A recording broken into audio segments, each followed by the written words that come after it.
তনুশ্রী চলে এসেছি একটা নতুন ভিডিও নিয়ে। আর আজকে যেই ব্যাপারটা নিয়ে কথা বলতে এসেছি, কালকে তোমরা সবাই দেখেছো যে একটা ঐতিহাসিক স্ট্রিম লাইভ হয়েছে, যেখানে কালকে স্ট্রিম লাইভটাই হয়েছিল আমাদের ওয়াইটির দাদাকে কেন্দ্র করে। কারণ সঞ্জয় দার রিসেন্ট তোমরা জানো যে একটা ভিডিও আপলোড করেছে, তার আরেকটা যে সেকেন্ড চ্যানেল, সেই চ্যানেলটায় এমন একটা ভিডিও আপলোড কালকে করেছে, রোস্টিং ভিডিও, যেখানে ধরিদির পার্সোনাল মানে যেই সময় তোমরা সবাই জানো যে ধরিদি একটা ক্রাইসিসের মধ্যে দিয়ে যাচ্ছিল এবং সেই সময় একটা রাস্ট্রিক ডিসিশন নিয়েছিল এবং সেইটার একটা ভিডিও না করে রেখেছিল আমাদের ওয়াইটির যে আরেক ওয়ার্ল্ডের যে দিদি রয়েছে, সে করে রেখেছিল। যেই ভিডিওটা করে রাখার পরে সেই ভিডিওটা আবার ওয়াইটির দাদাকে দিয়ে রেখেছিল, যেটা কালকে ওয়াইটির দাদা একটা দৃশ্য কালকের ওই রোস্টিং ভিডিওটার মধ্যে ইউজ করেছে এবং সেটাকে নিয়েই কালকে পার্সোনালি লাইভটা ক্রিয়েট করা হয়েছিল যে এই যে একটা অন্যায় করেছে সেটা নিয়ে একটা ডিসিশন নেওয়া হবে এবং সেখানে কিছু স্টেপ ওর জন্য নেওয়া হবে এইটা নিয়ে। এবং সেইখানে দাঁড়িয়ে কালকে ওয়াইটির দাদা সেখানে যায় এবং একটা ঐতিহাসিক লাইভ তৈরি হয়, যেখানে সে তার বক্তব্য পেশ করতে ওঠে। এবং তোমরা সবাই দেখেছো সঞ্জয় দা যখন তার বক্তব্য পেশ করতে ওঠে, সেই সময় কিন্তু আরও বেশ কয়েকজন ক্রিয়েটার ওখানে ওঠে এবং সঞ্জয় দা সেখানে একটাই বক্তব্য পেশ করে, আমি ম্যাডামের সাথে কথা বলতে এসেছি, আমি আর ম্যাডাম থাকবে, ম্যাডামের সাথে যা কথা বলার আমি বলবো, আদারওয়াইজ আমি কারো সঙ্গে কোনো কথা বলবো না, আমার কয়েকটা কথা ম্যাডামকে বলার আছে, আমি তাকে বলবো, সেটা অন ক্যামেরায় বলবো, কোনো ফোনের মাধ্যমে বলবো না। প্রথমে তোমরা দেখেছো যে প্রথমের দিকে কি হয়েছে, মানে ভীষণ সাউন্ডের প্রবলেম হচ্ছিল, অনেকটা টাইম সাউন্ড শোনা যাচ্ছিল, মানে ম্যাডাম শুনতে পাচ্ছিলেন না, আমরা সবাই শুনতে পাচ্ছিলাম, তো ম্যাডাম সাউন্ড শুনতে পাচ্ছিলেন না, সেই জন্য একবার লাইভ কেটে আবার লাইভ করা হলো। এবং কালকে সব থেকে যেটা ভালো লেগেছে দিদির, যে তিনি কিন্তু শুনেছেন। এবার পরের দিকে যারা উঠেছিল তাদের বক্তব্য, কেন একটা স্ট্রিম লাইভে কেন একজন পার্সোনালি এসে কথা বলল, কেন তার কথাটা মানে সে কেন এই আবদারটা করলো যে আমি থাকবো ওখানে, আর কেউ আসবে না, কেউ আমার সঙ্গে কোনো কথা বলবে না, আমি যা কথা বলার ম্যাডামের সঙ্গে বলবো, কারণ সে কাপুরুষ, সে ভীরু, সে ভয় পেয়েছে, সে আমাদের উত্তর দেওয়ার মতন তার দম নেই, সে পালিয়ে গেছে। প্রথমে তোমরা দেখেছো ওঠার পরে বেশ কিছু ক্রিয়েটার উঠেছিল এবং তাদের সঙ্গে যখন সঞ্জয় দা কথা বলতে না চায় তখন কিন্তু একটা ঝামেলা সৃষ্টি হয়, তর্কাতর্কি হয় এবং সেই জায়গায় দাঁড়িয়ে কিন্তু ওয়াইটির যে দাদা রয়েছে সে নেমে যাওয়ার পরে ম্যাডাম ব্যাপারটা বুঝতে পারেন এবং তিনি বোঝেন যে না, এখানে ওরও কথা কিছু বলার আছে, যেই জিনিসটা এই যে তিক্ততা, লং টাইম একটা তিক্ততা পুরো রাবারের মতন টেনে সমালোচকরা নিয়ে যাচ্ছে, সেটা করে কন্টেন্ট করছে এবং কন্টেন্টের পর কন্টেন্ট হচ্ছে, তিক্ততার পর তিক্ততা হচ্ছে এবং দু তরফের লোকরাই কেস, মানে এই দিকের লোকরা বিশেষ করে ম্যাডামের ছত্রছায়া যারা রয়েছে তারা কেস দেব, কেস করব, এই রকম বলে একটা ভয় ডর কিন্তু দেখাচ্ছে, যেটা মানে মেনে নেওয়া যায় না। আমার বক্তব্য, আমি যদি কাউকে কিছু বলি, আমি কাউকে ঢিল মারলাম, তাহলে ভাই সে আমাকে পাটকেলটা মারবে সেটা আমার আশা করে থাকতে হবে। এটা কখনোই হয় না যে আমি কাউকে ঢিল মারবো আর সে আমাকে ফুল চন্দন দিয়ে পুজো করবে, এটা হয় কি ভিউয়ার্স তোমরা বলো, এটা হয় কি? আমি কাউকে নোংরা কথা বলবো, আমি কারো বাচ্চা ধরে টানাটানি করব, আমি কারো বউকে কোঠাতে বসিয়ে দেব, রেড লাইট এরিয়ায় বসিয়ে দেব, দেহ ব্যবসা করাবো কারো বউকে দিয়ে, আমি কারো মাকে বলবো যে একাধিক পুরুষের সঙ্গে সহবাস করে আমাকে জন্ম দিয়েছে, তাহলে ভাই তার সন্তান হিসেবে সে তো প্রোটেস্ট করবেই, সে তো বলবেই। তারপরে যখন সে চরম লেভেলে তেরে ফুড়ে গিয়ে তোমাকে দুটো গালাগালি দেবে, তখন যদি তুমি বলো না ভাই আমাকে গালাগালি দেবে না, আমি কেস করব, তাহলে সেখানে তো হয় না, একতরফা কোনো কিছুই হয় না। আজকে এই যে কালকে বলা হচ্ছে যে সঞ্জয় দা এটা করেছিল, সঞ্জয় দা ওটা করেছিল, সঞ্জয় দা অমুক করেছিল, ও প্রথম লেগেছিল। আজকে কালকে আমি দেখলাম 49 লাইভে উঠেছিল এবং 49 বলছে আমি রিসেন্ট ওকে নিয়ে কোনো ভিডিও করিনি, আমি ওকে নিয়ে কোনো কথা বলিনি, আমি রিসেন্ট একদম নিজের মতন নিজে কন্টেন্ট করছিলাম, সেই ক্ষেত্রে আমরা কিন্তু কোনো কিছু মানে কোনো কিছুই বলিনি। তো এখানে দেখুন কন্টেন্ট কিন্তু মানে ধরুন আমি কোনো ব্লগারকে নিয়ে সমালোচনা হচ্ছে, ট্রেন্ডিং টপিক, সেই সমালোচনাতে আমি কারো পক্ষে কথা বলছি, আমি কারো বিপক্ষে কথা বলছি, সেই পক্ষে এবং বিপক্ষের লোকেরা দুটো দলে বিভক্ত হয়ে গেল। কেউ কিন্তু এই যে বারবার কালকে বলা হচ্ছিল যে সঞ্জয় দা একটা দলে রয়েছে, সঞ্জয় দা একটা দলে রয়েছে, আমি জানি না সঞ্জয় দার দলে কে বা কারা রয়েছে। হ্যাঁ, তো যদি চীনার কোনো দল মানে চীনাকে যারা সমর্থন করে তাদের যদি একটা দল ধরা হয়, এখানে আমি বলবো ভীষণ ভুল করা হচ্ছে। কারণ আমি যাদেরকে দেখেছি এইখানে মানে ভিডিওর কোয়ালিটি দেখলেই বোঝা যায় প্রত্যেকে ইন্ডিভিজুয়ালি মানে চীনার তরফ থেকে যারা ভিডিও করে প্রত্যেকে ইন্ডিভিজুয়ালি ভিডিও করে, ভিডিওর কোয়ালিটি দেখলে বোঝা যায় যে কারো সঙ্গে কারো লিঙ্ক নেই, কারো সঙ্গে কারো লিঙ্ক নেই। তাহলে সেখানে তাদেরকে দল বলা যায় না, তারা একসঙ্গে একটা টপিক নিয়ে কাজ করতে পারে, সেখানে কারো সঙ্গে আমার মতের মিল হতে পারে, তার মানেই যে আমি কোনো দলের মধ্যে পড়ে গেলাম, এটা ভাবাটা অত্যন্ত ভুল। কিন্তু আমরা দেখেছি যে বেচুর দিকে যারা ভিডিও করে তাদের প্রত্যেকের পয়েন্টগুলো যদি আপনারা দেখেন, একই পয়েন্টে তারা কথা বলে, একইভাবে তারা থ্রো করে কথা বলে এবং একই পয়েন্টকে ওই একই রকমভাবে ইলাবোরেট করে দর্শককে খাওয়ায়, যেটা এখানে বোঝাই যায় যে তারা কিন্তু একটা আলোচনা করে তারপরে একটা ভিডিও করে। এবার আমি ভিডিওর কোয়ালিটি দেখে বলছি, আমি জানি না এদের কয়টা দল আছে, কে কে কোন কোন দলে আছে, কি না আছে, কি বৃত্তান্ত জানি না। তবে আমাদের 63কে তোমরা দেখেছো যে রিসেন্টলি মানে ওর ভিডিওগুলো দেখলেই বোঝা যায় ও ভেতর থেকে খবর এনে ভিডিও করে, কিন্তু এই মানুষটারই দিনের মানে দীর্ঘ দিন ধরে অবজেকশন ছিল সুতপা কেন গোপন সূত্র অ্যাপ্লাই করে ভিডিও করে। ভাই আমার যদি কারো কোনো কাজে আপত্তি থাকে তাহলে তো আমি সবার আগে সেই কাজটা নিজে করব না। আমি কাউকে নেশা করতে বারণ করছি, তাহলে ভাই আমি আগে কি করব? আমি আগে নেশাটা বন্ধ করব, আমি আগে নেশাটা বন্ধ করব, তাই তো? আমি নিজে নেশাখোর হয়ে আরেকজনকে বলছি ভাই তুমি কিন্তু নেশা করবে না, তুমি কিন্তু এটা খাবে না, তুমি কিন্তু ওটা খাবে না, ওটা তোমার স্বাস্থ্যের জন্য ক্ষতিকারক, তাহলে সে কি শুনবে? সে কি শুনবে? শুনবে না তো।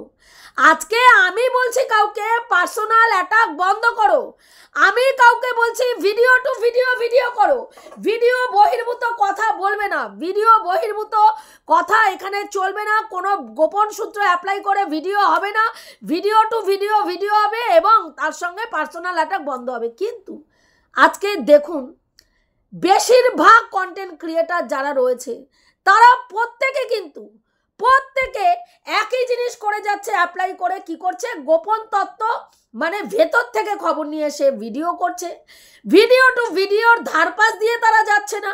তারা কি করছে, যখনই কাউকে কন্টেন্ট করছে, মানে ধরুন আমরা চীনাকে সমর্থন করি, চীনাকে সমর্থন করার জন্য আমরা কিন্তু না গালিগালাজ দিয়ে ভিডিও করছি, না কোনো নোংরা কথা বলছি, কিন্তু আমাদেরকে কি বলা হলো না চীনাকে যারা সমর্থন করে তারা প্রত্যেকে হচ্ছে বাপে খেদানো, মায়ে তাড়ানো, স্বামী পরিত্যক্তা এবং রেড লাইট এরিয়ায় জন্ম এবং স্বামী ছাড়া অন্য পুরুষে আসক্ত, এই যে একটা নোংরা অ্যালিগেশন তাদের ঘাড়ে দিয়ে দেওয়া হলো। শুধুমাত্র আমাদেরকে নয়, যারা চীনাকে নিয়ে পজিটিভ ভিডিও করছি শুধু তাদের নয়, চীনাকে যারা সমর্থন করে সেই সব ক্রিয়েটারদের শুধু নয়, সেই সব ভিউয়ার্সদেরকে পর্যন্ত রেড লাইট এরিয়ায় বসিয়ে দেওয়া হলো। তাদের কি অপরাধ?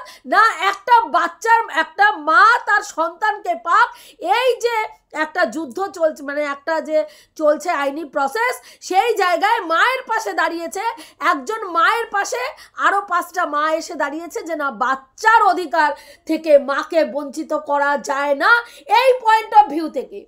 কিন্তু প্রমাণ করা হলো কি এরা প্রত্যেকে পরকীয়ারত, কারণ একজন পরকীয়ারত মহিলাকে তারা সমর্থন করছে। বহুবার বহু ভিডিওতে থুতু উঠে গেছে বলতে বলতে যে আমি পরকীয়া সমর্থন করি না। চীনার দিকে যারা কন্টেন্ট ক্রিয়েটার রয়েছে বেশিরভাগই রয়েছে এরকম যারা পরকীয়া সমর্থন করে না।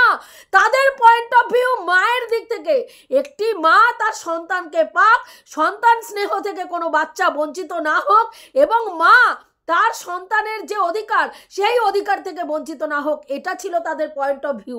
কিন্তু সেটাকে ভিউয়ার্সদেরকে খাওয়ানো কি হলো, এরা সবাই পরকীয়ারত, এরা পরকীয়ায় আসক্ত, এরা স্বামী ছাড়া, স্বামী পরিত্যক্তা, এবং অন্য পুরুষে এরা কি করে, অন্য পুরুষের বেড গরম করে। এই যে নোংরা অ্যালিগেশনগুলো যারা আজকে মানে রুনাদি, বলুন তো রুনাদির মতন ভদ্র ভাষায় ভিডিও কটা কন্টেন্ট ক্রিয়েটার করে, কটা কন্টেন্ট ক্রিয়েটার করে?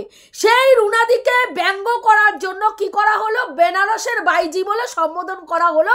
রুনাদির কি প্রবলেম, কি রুনাদির মানে কি করেছে, অন্যায়টা কি না, রুনাদি চীনার পাশে দাঁড়িয়েছে। তাহলে সেই ক্ষেত্রে আমি যাকে কন্টেন্ট করব, সেই ক্ষেত্রে যদি আমাকে কেউ গালিগালাজ দিয়ে ভিডিও করে ভাই, আমি তাহলে সেখানে তাকে আমিও দুটো তিক্ত ভাষায় কথা বলবো, আমি নিশ্চয়ই তার সঙ্গে হেসে কথা বলবো না। কিন্তু এদের বক্তব্য আমরা বলবো, তোমরা শুনবে, শুনতে বাধ্য। এই যে গায়ের জোরামি, এটা তো চলে না, এটা চলে না। কালকে ওয়াইটির দাদা কি বলেছিল, কালকে এরা বলছে তুই তোর কথা বলতে আয়, তুই বলছিস এখানে স্ট্রিম লাইভ চলছে, আমি আমার কথা বলবো, আমার কথা বলে নেমে যাব, এখানে আর কারো সঙ্গে আমি কোনো কথা বলবো না। তাহলে তুই তোর কথা না বলে কেন XYZ এর কথা আনছিস? আই মিন কেন তুই সুতপার কথা আনছিস, কেন তুই মন্দির কথা আনছিস, কেন তুই হ্যাপি ফ্যামিলির কথা আনছিস? সঞ্জয় দা কি বলেছিল যে আজকে এরা যদি কোনো অন্যায় করার পরেও আপনার কাছে গিয়ে আশ্রয় নিয়ে আপনার কাছে সাহায্য চায়, তাহলে আমরাও তো সেটা করতে পারি, কারণ আপনি একজন মানবাধিকার কর্মী, আপনার কাজ হচ্ছে মানুষের অধিকার বজায় রাখা। সেইখানে দাঁড়িয়ে আমরাও গিয়ে আপনার কাছে আর্জি জানাতে পারি যে দিদি দেখুন, আমাকে এই বিনা অপরাধে আমাকে এই জিনিসটা করছে, আপনি আমার হয়ে স্টেপ নিন। সেটাই বলা হয়েছিল। সেখানে কি বলা হলো, তুই কেন ওদের হয়ে কথা বলতে এসছিস, যেখানে তুই বলছিস আমি কারোর সঙ্গে কথা বলবো না। কালকে লাইভটাই হয়েছিল সঞ্জয় দাকে কেন্দ্র করে, সেখানে দিদি ওর সঙ্গে কথা বলতে চেয়েছিল, কিন্তু এমন একটা সিচুয়েশন তৈরি করা হলো যে সেখানে প্রথমে ওঠার পরে স্ট্রিম লাইভে সঞ্জয় দা ওঠার পরে তাকে নেমে যেতে বাধ্য হলো, এবং সেখানে বহু ভিউয়ার্স নেগেটিভ কমেন্ট করেছে, এবং তার সঙ্গে এরাও উঠেছিল যে আমাদের কেন বলা হলো, আমাকে কেন বলা হলো, আমি তো কোনো কিছু ভিডিও করিনি। যারা অনেক দিন থেকে ইউটিউবে আছেও তারা দেখে থাকবে, এই যে কালকে 49 বলছিল যে দেখো 49 এই নামটা ওর এখন ফেমাস হয়েছে বলে বলা, আমার ওকে কটাক্ষ করা, ওকে গালাগালি দেওয়া, 49 নামটা 49-এর রিসেন্ট এই নামটা ফেমাস হয়েছে তাই ওকে ডাকা, না ওকে ছোট করার কোনো মানে রুচি আমার রয়েছে না, গালাগালি দেওয়ার কোনো রুচি রয়েছে না, কোনো কিছু। কিন্তু ও যেই ভাষায় ভিডিওগুলো করে তখন ওকেও আমাদের আয়না দেখাতে হয়, কারণ যে নিজে নানান রকম মানে ভুল জীবনে করে আসছে, সে যদি সেটা ভুলে গিয়ে অন্য কাউকে, একটা তার থেকে ছোট বয়সী একটা মেয়ের একটা ভুল হয়েছে, ভুল করেছে, চীনা কিন্তু কোনো সময় বলেনি যে সে ঠিক করেছে, চীনা নিজেও বলেছে আমি একটা ভুল করেছি। সেইখানে দাঁড়িয়ে সেই মেয়েটাকে সঠিক পথ না দেখিয়ে তার চরিত্র অ্যানালাইসিস করতে লেগে যায়, তখন আমাদের বাধ্য হয়ে তাকেও তার চরিত্রটা বোঝাতে হয়, তাকেও তার আয়নাটা দিয়ে দেখাতে হয়, ভাই তুমিও এরকম, তুমিও ভুল করেছো, তুমিও ভুল পথে হেঁটেছো। মানুষ মাত্রই ভুল করে। আজকে যারা পুরনো রয়েছেন তারা জানবেন যে এই 49-এর পেছনে কিন্তু ওয়াইটির দাদা প্রথমে লাগেনি, এই 49 সুতপা এবং ওয়াইটির দাদার পেছনে কিন্তু প্রথম লেগেছিল। এবং এই যে ওয়াইটির দাদার বউ যে মানে কি বলবো, হোটেলে গিয়ে দেহ ব্যবসা করে, এটা প্রথম মানে এনেছিল ওয়াইটিতে, ওর নাম কি বলে, বসাকের কাছ থেকে ওই কথাটা আসার পরে এইটাকে কন্টেন্ট করে ইস্যু করে এরা প্রত্যেককে সঞ্জয় দাকে অ্যাটাক করেছে, শুধু তাই নয়, তার মাকে একাধিক পুরুষের সঙ্গে শুইয়ে, তারপরে শুধু তাই নয়, কুত্তাদের সাথে, কুকুরদের সাথে পর্যন্ত তার মায়ের সহবাস করিয়ে এই মানুষটার জন্ম দিয়েছে। তাহলে ভাই এরকম যদি কেউ বলে, তাহলে সে তো থেমে থাকবে না, সেও তো বলবে।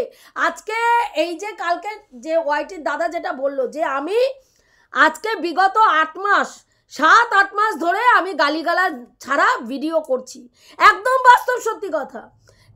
যারা এখন সুতপার ভিডিও এবং সঞ্জয়দার ভিডিও দেখে তারা প্রত্যেকে এগ্রি করবে, যারা এদেরকে পছন্দ করে না তাদের কথা বাদ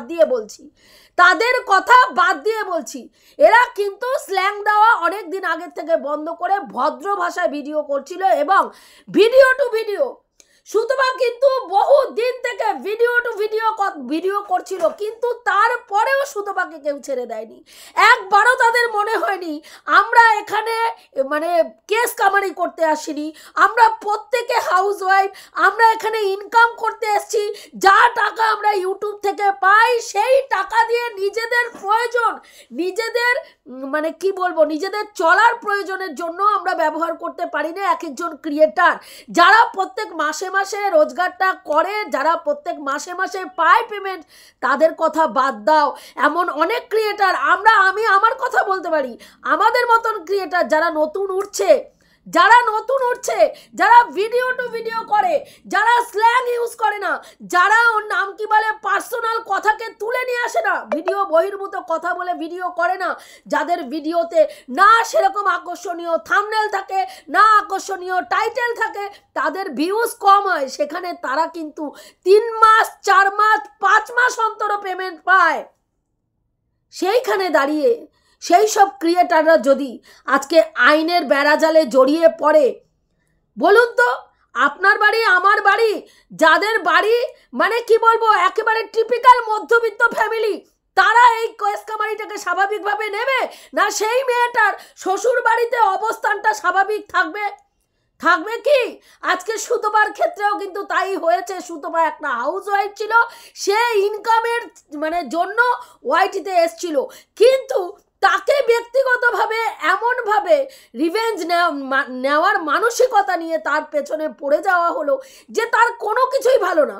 সে একটা কন্টেন্ট নিয়ে কাজ করলে যেই কথাটা এরা বলছে সেই কথাটাই যদি সুতপা বলে, তাহলে সেখানেও সুতপাকে জুতানো হচ্ছে, আবার সোজা কথাটা বললেও জুতানো হচ্ছে, ব্যাকা কথা বললেও জুতানো হচ্ছে, ঠিক বললেও জুতানো হচ্ছে, ভুল বললেও জুতানো হচ্ছে। ঠিক বললে বলা হচ্ছে এখন কেন বলছিস, তোকে ছেটে ফেলেছে, তুই কাঁঠাল ভেঙে খাস বোঝা হয়েছে, তাই তোকে ছেটে ফেলে দিয়েছে, তাই নিতে পারছিস না, তাই এখন ওর বিপক্ষে কথা বলছিস।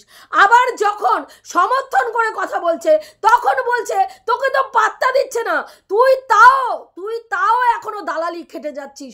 কারণ তুই যতই চেষ্টা কর না কেন, দালালি তুই যতই খাট না কেন, তোকে কিন্তু আর প্রায়োরিটি দেবে না, তোকে সেই জায়গায় নেবে না। তারপরেও তুই প্রায়োরিটি পাওয়ার জন্য ওর তলা চেটে যাচ্ছিস, দালালি খেটে যাচ্ছিস। ভাই সুতপা তো এদের নিয়ে কন্টেন্ট করে না, করে কি আগে বলুন তো? যারা সুতপাকে দিন রাত্রি সুতপার নামে এক ঢোক জল বেশি খায়, তাদেরকে নিয়ে সুতপা কটা ভিডিও করে, একটুখানি গুনে বলবেন তো কটা ভিডিও সুতপা তাকে নিয়ে করে? আজকে সুতপা যে কোনো সময় যে একটা টাকা জীবনে রোজগার করার জন্য কি পরিমাণ পরিশ্রম করেছে আমরা দেখেছি। এমনও দিন গেছে যে দিল্লিতে ট্রিটমেন্ট চালাতে গিয়ে সুতপা সোজা হয়ে বসতে পারছে না, তার শরীরের এতটা কষ্ট, তারপরেও সে ভিডিও দিয়ে গেছে আর্নিং করার জন্য। অনেক মানুষ বলেছে এই সময় তোমার ট্রিটমেন্ট চলছে, তুমি সমালোচনার ভিডিও করো না। তাদের বোঝা সম্ভব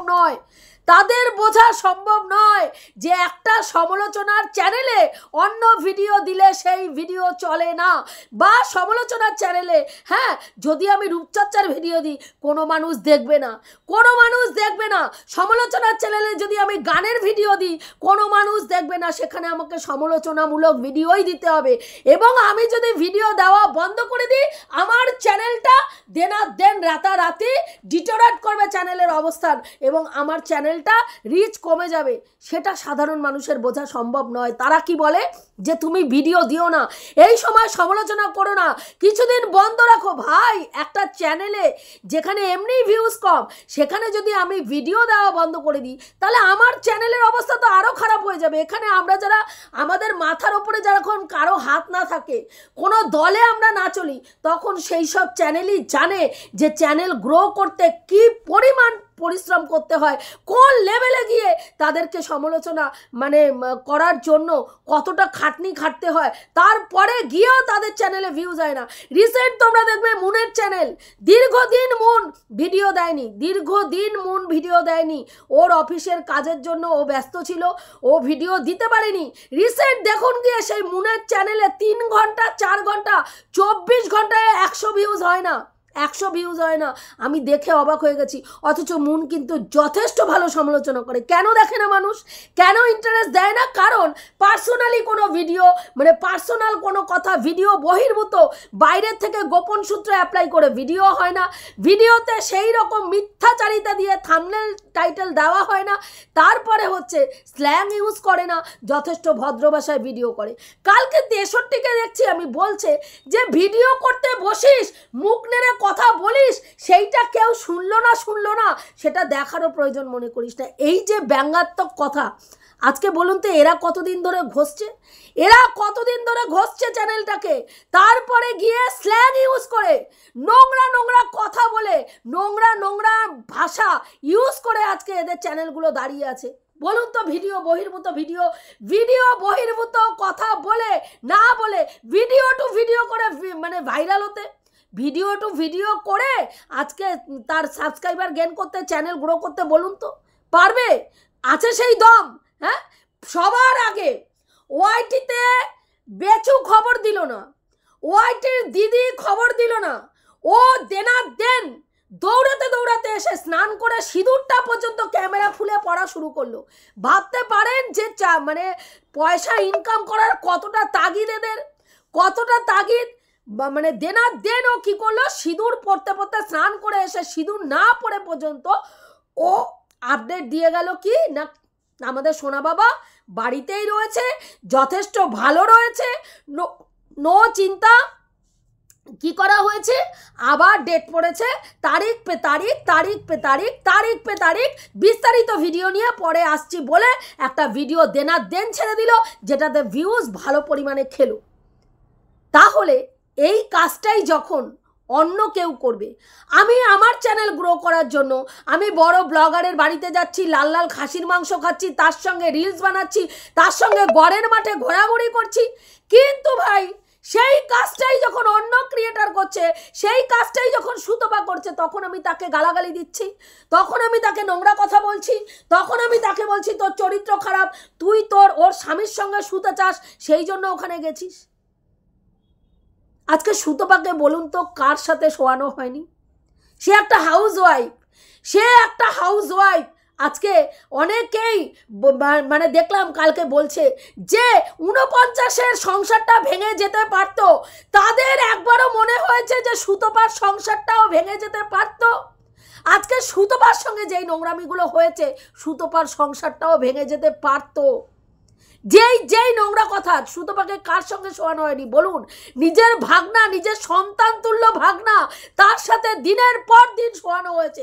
ইভেন এটা বলা হয়েছে যে তার ননদ তো এই ব্যাপারটা মানতেই পারেনি, বিশ্বাসই করেনি। তার ননদ বিশ্বাস করেছে সুতপা তার ইসের সঙ্গে, ভাগনার সাথে শোয়, সেই কারণের জন্য তার বাচ্চাকে পাঠিয়ে দিয়েছে, বাইরে পাঠিয়ে দিয়েছে, যাতে মামির মুখোমুখি সে ভাগনা না হতে পারে। দিনের পর দিন বলা হয়েছে। সুতপাকে তার বান্ধবীর ছেলে, সেটাও তার সন্তান তুল্য, আই মিস ইউ লিখেছে, সেটাকে ধরে কি করা হলো, সুতপাকে পুরো শুইয়ে দেওয়া হলো সেই বান্ধবীর ছেলের সাথে। কি না, ফ্ল্যাটে নাকি যখন বান্ধবীকে থাকতো না তখন গিয়ে ফ্ল্যাটে থাকতো এবং সেখানে গিয়ে তার ছেলের সঙ্গে অবৈধ একটা রিলেশন করতো। স্যান্ডির সঙ্গে সুতপাকে শোয়ানো হলো, হুলের সঙ্গে সুতপাকে শোয়ানো হলো, ল্যাটার সাথে সুতপাকে শোয়ানো হলো, এবং সর্বোপরি এই যে সোনু সোনা, হ্যাঁ আমাদের মনু সোনার সঙ্গে পর্যন্ত সুতপাকে শোয়ানো হলো। তারাও তো হাউসওয়াইফ, তারাও সংসার করছে। এতটা রিভেঞ্জফুল মেন্টালিটি কিসের জন্য? আরেকজনের চরিত্রকে কলুষিত করার আগে কেন দুবার চিন্তা করা হবে না? কেন ভাবা হবে না আমি আরেকজনের চরিত্র যখন হনন করছি সেও আমার চরিত্র হনন করবে? এই রকম ব্যাপার যে আমি হনন করব তার চরিত্র, কিন্তু সে আমাকে ভাই ট্যাফু কোনো আওয়াজ করবে না। সে যদি আমাকে একটা কথা বলে তাহলে আমি তাকে দেখে নেব, তার ব্যবস্থা করব আইনতভাবে। এটা কি হয়? এটা কি হয় আগে বলুন? আজকে এই যে ঢেপি কতগুলো ভিডিও সুতপাকে নিয়ে নামিয়েছে বলুন। যাবেন ওর ভিডিও সেকশনে গিয়ে দুটো চ্যানেল দেখবেন কোন জন্ম থেকে সুতপাকে নিয়ে ও ভিডিও করছে। সেই অনেস্ট গ্রুপ থেকে ও আমাদের এই ঢেপি এবং ওয়াইটির দিদি বেরিয়ে যেই সময় গেছিল সেই সময় থেকে সুতপাকে নিয়ে মানে কি বলছে নেগেটিভ ভিডিও করে যাচ্ছে। সেই সময় থেকে সুতপার হাজব্যান্ড কোনো দিনও কোনো নোংরা কথা বলেছে, কোনো দিনও কোনো অ্যান্সার ব্যাক করেছে, কোনো দিনও কোনো বাজে কথা বলেছে? কিন্তু দেখুন তারপরেও সুতপার বর কি প্যান্ট পরেছে, বারোমুন্ডা পড়েছে, সেটা ঝ্যালঝ্যালে না ট্যালট্যালে না সেখান থেকে বান্টু শো করছে না বান্টু ঢলঢল করছে না নড়নড় করছে, এই দিক যাচ্ছে না ওই দিক যাচ্ছে, এই রকম বিশ্লেষণ। এটা কি গালাগালির থেকে কিছু অংশে কম বলুন তো? আমাকে একটুখানি কাইন্ডলি বলবেন, গালাগালির থেকে কিছু অংশে কম একজন পুরুষ মানুষের গোপন অঙ্গ নিয়ে একজন হাউসওয়াইফ সমালোচনা করছে সোশ্যাল মিডিয়ায়, একটা ইন্টারন্যাশনাল প্ল্যাটফর্মে? সে কি বারোমুন্ডা পড়েছে, সেখান থেকে তার কলার সাইজটা কতটা বোঝা যাচ্ছে, কলা এদিকে যাচ্ছে না ওদিকে যাচ্ছে, ঘন্টার মতন নড়ছে না দাঁড়িয়ে আছে, এটা হচ্ছে সমালোচনা। সেখানে যদি তার স্ত্রী তারপরে রাগান্বিত হয়ে দুটো কথা বলে তাহলে ভাই তার দোষ, সে অন্যায় করেছে, তার মতন বর্বর হয় না, তার মতন হিংস্র হয় না। আমরা দেখেছি সুতপার হাজবেন্ডের কাজের জায়গায় গিয়ে ভেতরে কি কথা হয়েছে আমরা দেখিনি, যেহেতু ক্যামেরা হয়নি বলিনি, কিন্তু ভিডিও থেকে মানে ওই শপিং মল থেকে বেরিয়ে ডাইরেক্ট লাইভ করা হয়েছে এবং বলা হয়েছে, লাইভে বলা হয়েছে দেখো যেটা আমি বলি সেটা আমি করি, जो मैं बोलती हूँ वो मैं करती हूँ, जो नहीं बोलती हूँ वो डेफिनेटली करती हूँ। এই রকম করে একটা লাইভ করা হয়েছে। কিসের জন্য? কিসের এত রিভেঞ্জ? সুতপা কোনোদিনও গেছিল কারো বাড়িতে? সুতপা কোনোদিনও কারো হাজব্যান্ডকে নিয়ে নোংরা কথা বলে গেছিল তার হাজব্যান্ডের কাছে আর্জি জানাতে যে আপনার স্ত্রী কেন এই ধরনের নোংরা কথা বলছে? আমার স্বামী তো সমালোচনার থাকে না, আমার স্বামী সমালোচনার পার্ট নয়, আমার স্বামীকে নিয়ে এত নোংরামি কেন?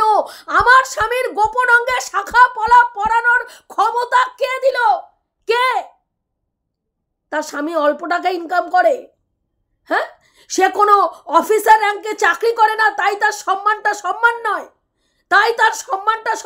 দিনের পর দিন ভেরু তার দাঁড়ায় না, তার বউকে সন্তুষ্ট করতে পারে না। তার বউয়ের কি করতে হবে?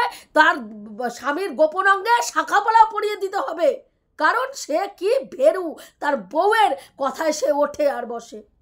বলা হয়েছে তো হয়েছে, কিন্তু আপনারা যদি মানে এদের ভিডিও সেকশনে গিয়ে সুতপার ভিডিও সেকশনে গিয়ে দেখেন যে সুতপা এদেরকে নিয়ে কটা ভিডিও করেছে, হাতে গুনে বলতে পারবেন, আপনি হাতে গুনে বলতে পারবেন কটা ভিডিও এদেরকে নিয়ে সুতপা করেছে। কিন্তু দিনের পর দিন করা হয়েছে।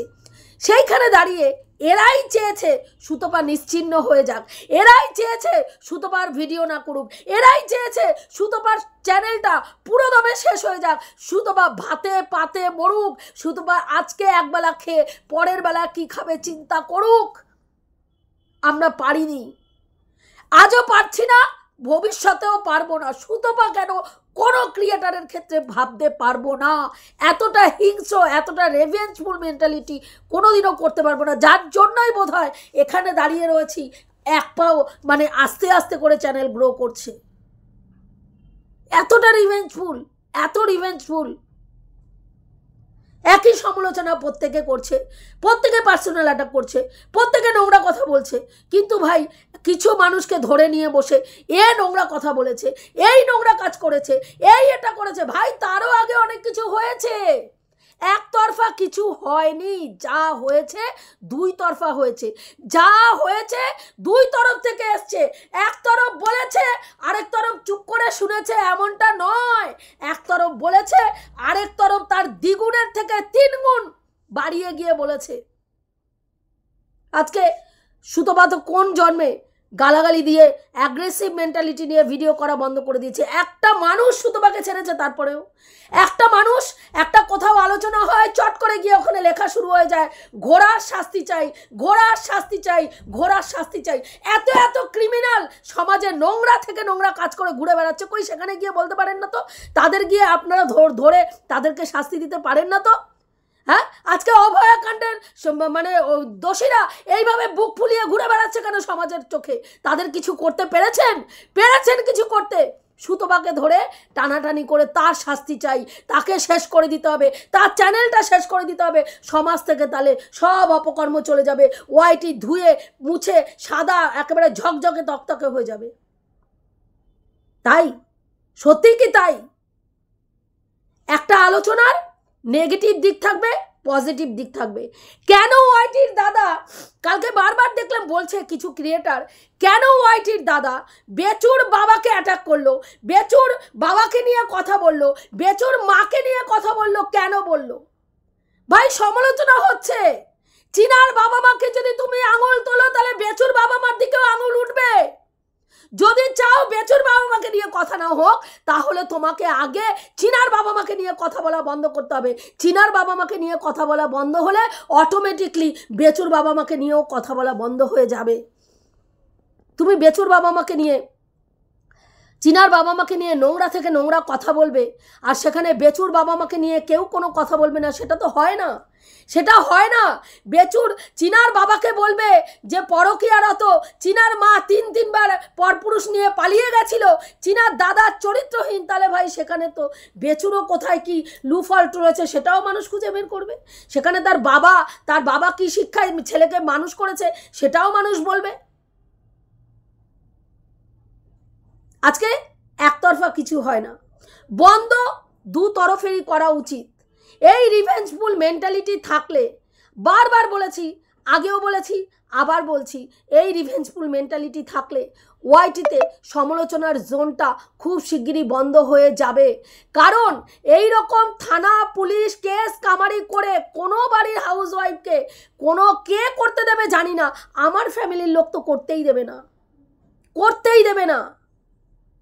কারণ আমরা সকাল থেকে এই ভিডিওর টাইমটুকুও অতি কষ্টে বার করি, সারাদিন সব ছেলের ভালো ছেলের মন্দ হ্যাঁ করে দিন, তার পড়াশুনো, তার কোথায় কোচিং আছে, কোন স্যারের কাছে পড়া, কী পড়া, এই সব করে সময় কেটে যায়। এত সময় নেই আমাদের, নেই। সেই কারণের জন্যই আজকে বাইরে গিয়ে কাজ করতে পারি না, আর তাই আজকে ওয়াইটিটাকে বেছে নিয়ে এসে কাজ করতে বসা এখানে। না কারো প্রতি পার্সোনালি রিভেঞ্জ আছে, না কারো ক্ষতি করার কোনো পার্সোনাল মানসিকতা আছে, বা কোনোদিনও গিয়ে কোথাও বলতে পারবো যে এর শাস্তি চাই, একে চরম থেকে চরম লেভেলে শাস্তি দেওয়া হোক তবে গিয়ে আমার অন্তরাত্মা শান্তি পাবে, বলতে পারবো না। কারণ আমরা এখানে প্রত্যেকে কাজ করতে এসেছি, প্রত্যেকে ইনকামের আশায় এসেছি। আজকে 10 টাকা ইনকাম করতে এসে আমি যদি 100 টাকা খরচা করি আইনের পেছনে, বা মানে বাকি টাকা ধার করে যদি আমাকে আইনের কী বলে হুড়কো পেছনে ঢুকিয়ে সেটা ছাড়ানোর জন্য আমাকে বাকি টাকা ধার করতে হয়, তাহলে আমার পরিবারের লোক অটোমেটিকলি আমাকে বলবে তোমার এই ইউটিউব জগৎ বন্ধ করো, এবং তোমার আইনের টাকা পয়সা কীভাবে ঠিক করবে, কীভাবে জোগাড় করবে সেটা তুমি ব্যবস্থা করো। আমি এইসবের মধ্যে নেই। আমাদের অনেক কষ্ট করে সংসার চালাতে হয়, তোমার এইসব উটকো ঝামেলা সামলানোর মতন আমার ক্ষমতা নেই। আজকে সুতপার সংসারটাও কিন্তু অনেক দিন আগে সুতপার সংসারে সুতপা যদি ইনকাম না করতো, সুতপার শ্বশুরবাড়ির লোকরাও এই কথা বলে সুতপাকে বাড়ির থেকে বের করে দিতে পারতো। আজকে সুতপা মোটামুটি সংসারের একটা দায়ভার বহন করে বলে হয়তো সুতপাকে বের করে দিতে পারেনি। সুতপার জায়গায় অন্য মহিলা হলে এবং তাদের যদি চ্যানেল গ্রো না থাকতো, হতেই পারতো তাকে ঘাড় ধরে শ্বশুরবাড়ির থেকে বার করে দিচ্ছে, তার স্বামী বলছে তোমার এইসব উটকো ঝামেলা তুমি মেটাও গিয়ে, আমি এইসবের মধ্যে নেই। হতে পারতো কি পারতো না? তাহলে যারা নিজেদের ক্ষেত্রে চিন্তা করছে আমার সংসারটা ভেঙে যেতে পারতো, তাহলে তাদেরও ভাবা উচিত যে আমার জন্য অন্যের সংসারটাও ভেঙে যেতে পারতো। যারা সুতপাকে দিনের পর দিন ভাগনার সাথে শুইয়েছে তাদেরও ভাবা উচিত ছিল আজকে সুতপাকে এই কথাটা বলছি, সুতপার সংসারটাও শেষ হয়ে যেতে পারতো। এটুকুই বলার ছিল বন্ধুরা, রাখছি। দেখা হবে নেক্সট ভিডিওতে। প্রত্যেকে ভালো থেকো, তনুশ্রীদের পাশে থেকো। যদি ভিডিওটা ভালো লাগে লাইক কমেন্ট শেয়ার অবশ্যই করো এবং নোটিফিকেশান সবসময় অন করে রেখো, যাতে আমি ভিডিও ছাড়লেই তোমাদের সবার কাছে পৌঁছায়।